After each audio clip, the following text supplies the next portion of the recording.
Profesi baru Amanda Manopo setelah tinggalkan sinetron Ikatan Cinta. Berikut profesi baru Amanda Manopo setelah tinggalkan sinetron Ikatan Cinta. Belum lama ini, kabar mengejutkan datang dari dunia hiburan tanah air. Setelah sukses memerankan karakter Andin di sinetron Ikatan Cinta, Amanda Manopo tiba-tiba mengumumkan pamit dari sinetron itu. Diketahui, Amanda Manopo bermain di sinetron itu kurang lebih selama 2 tahun. Lantas, profesi apa yang dijalani Amanda Manopo setelah meninggalkan sinetron Ikatan Cinta?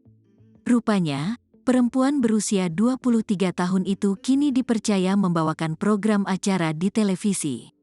Amanda Manopo menggantikan sementara pedangdut Ayu Ting Ting yang saat ini sedang berlibur bersama keluarganya di Eropa.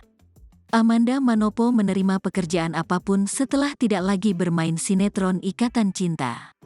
Aku kerja apa saja untuk melepaskan karakter Andin di sinetron Ikatan Cinta, kata Amanda Manopo di Trans TV, Jalan Kapten Tendean, Mampang Perapatan, Jakarta Selatan, Kamis, tanggal 9 Februari tahun 2023.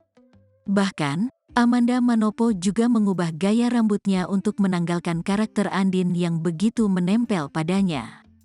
Pemain film Surat Cinta untuk Starla ini merasa kesulitan ketika menerima pekerjaan baru menjadi pembawa acara program televisi.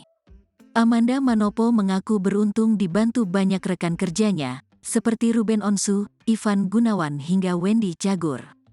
Setiap pekerjaan pasti ada tantangannya dan aku berusaha belajar langsung di tempat bekerja, terangnya.